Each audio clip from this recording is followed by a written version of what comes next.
Welcome back. I wanted to talk about some of the theories that are associated with the vertical plane.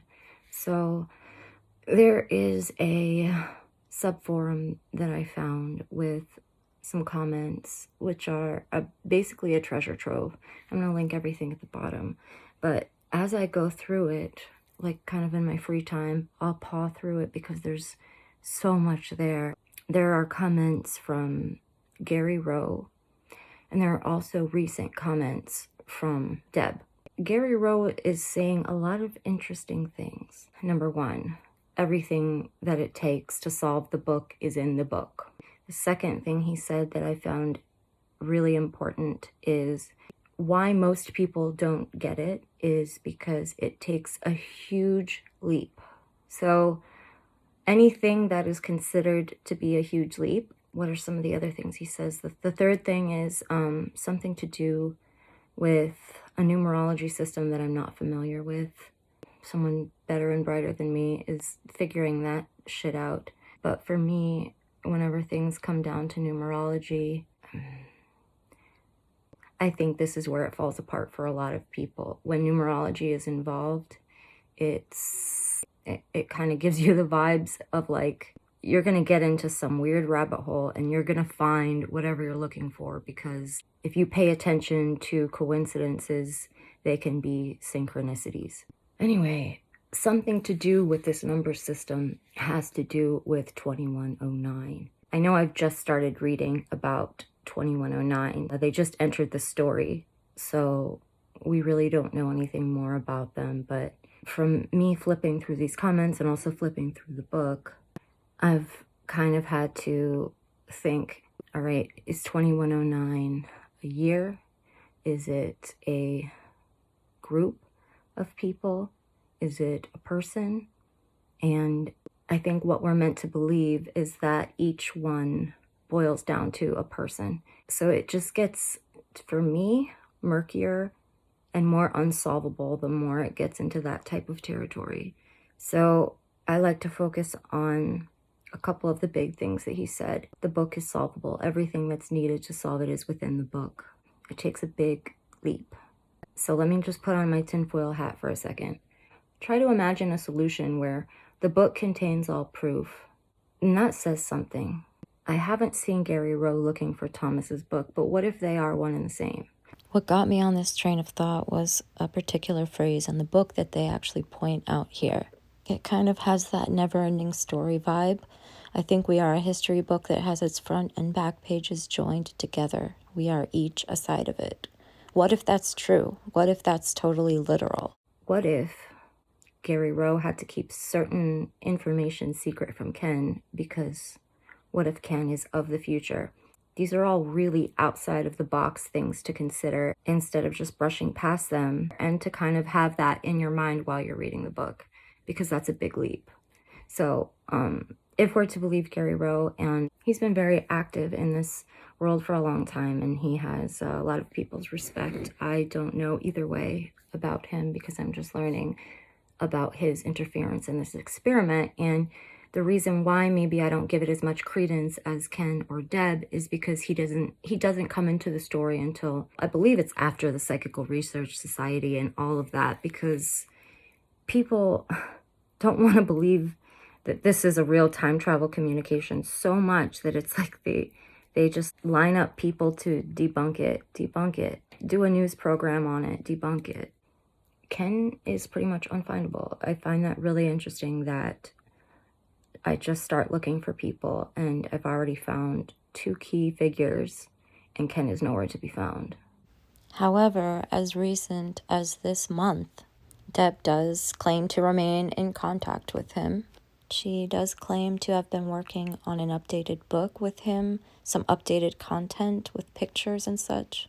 What if Ken is 2109? I actually tracked down who I believe to be Ken Webster myself.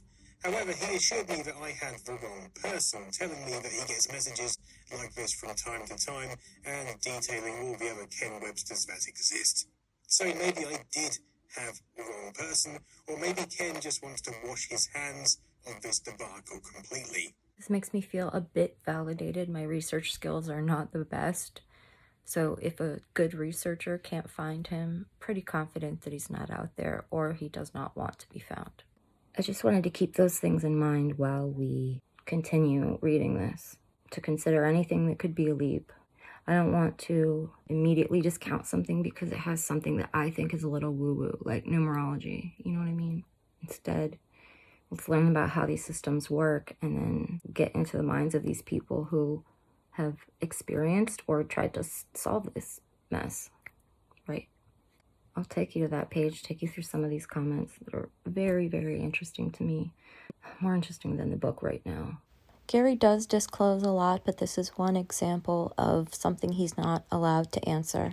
Anything that has to do with 2109 seems extremely sensitive.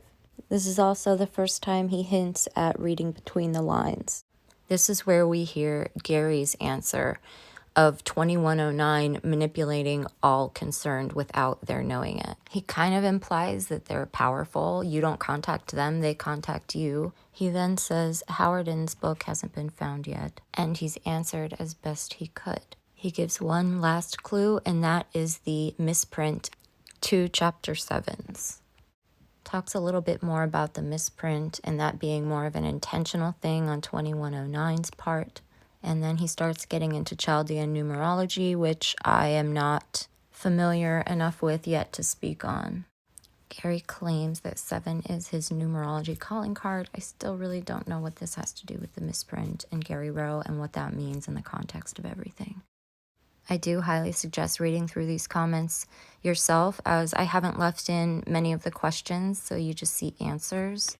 Read it for other people's ideas too, man. Some people have really looked into this and they finally have a chance to ask questions to the person who investigated it. This is something I was thinking myself, 2109 and 2019 somehow being related.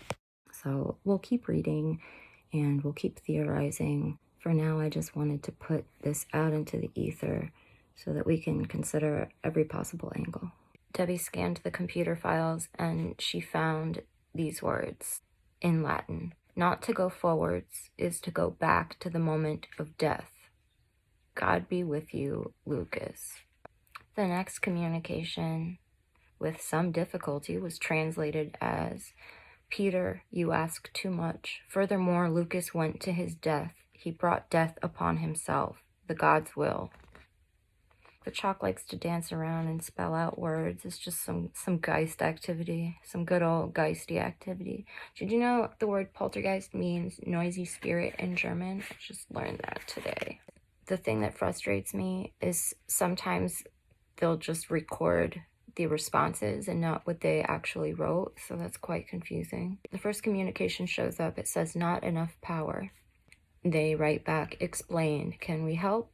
Name power source, please. So the next word that comes in is alone. Okay, but who? I typed in me, her. An hour or so later, the word me was deleted. Here's some more Latin. Peter, you are devoting nights and days to your investigations. This is what he wishes for himself. That trick of yours does not deceive me. Very confusing. First, what help do you require? If you wish to know Lucas Wainman's true name, we can say no more than the man named Peter has it, page 26. The person whom you refer to as John is not to be trusted. Also, there is nothing to fear outside man. True. But you are not fully capable of knowing just what man really is. Without knowledge, you have fear. With fear, you create your own nightmares. This sounds really similar to the poem in the beginning. So it reminds me of that initial poem, and the feeling they had about it was that it was 2109. Tried again to get some details. 2109, there are many disturbances. Can you indicate the source? We must know a little more of Lucas. Which village or town did he come from precisely? Did he go to trial in Chester or Nantwich? Thank you for the riddles. They are so hard. A little more help, please. Ken. Okay, and then he writes back, my friend, thou must give thy computer and thy power to myself, or else thou wilt have none of my words about thy friend Lucas. They somehow think that Ken is in charge of this power. I forget where I recently read this, but that 1984 got in the way of the communication between Thomas and 2109. I forget where I read that. Probably on one of those Nutso forums. We got to keep our wits about us, but it starts to get thin, man. So I hope that Deb is coming out with a new book, because mine's is like 2017, I believe. Then they did another one in 2018. And then, yeah, no, mine's is 2018. I have a friend's that is 2017. And 2019, they were talking about it. And then just this year, they were talking about a revision. So I don't know what's going on, but hopefully when it comes out, it'll clarify things a little bit. So if Lucas did go to his death, the person writing in his place would be his brother John. I just don't feel like it today. I just wanted to talk about some of the things that Gary Rose said, conjure some interesting ideas, and I don't think it's all bad to do these little thought experiments as long as we don't kind of get carried away. Many things could be possible. I strongly encourage you to go to that page and scroll down on a rainy day when you have some time. There are just so many people's different opinions that hold water, and you get to see the responses in real time. Pretty cool. I had added it to the subreddit a while back, but like I said, I'll link it in the description so you can go straight there. Thank you for watching.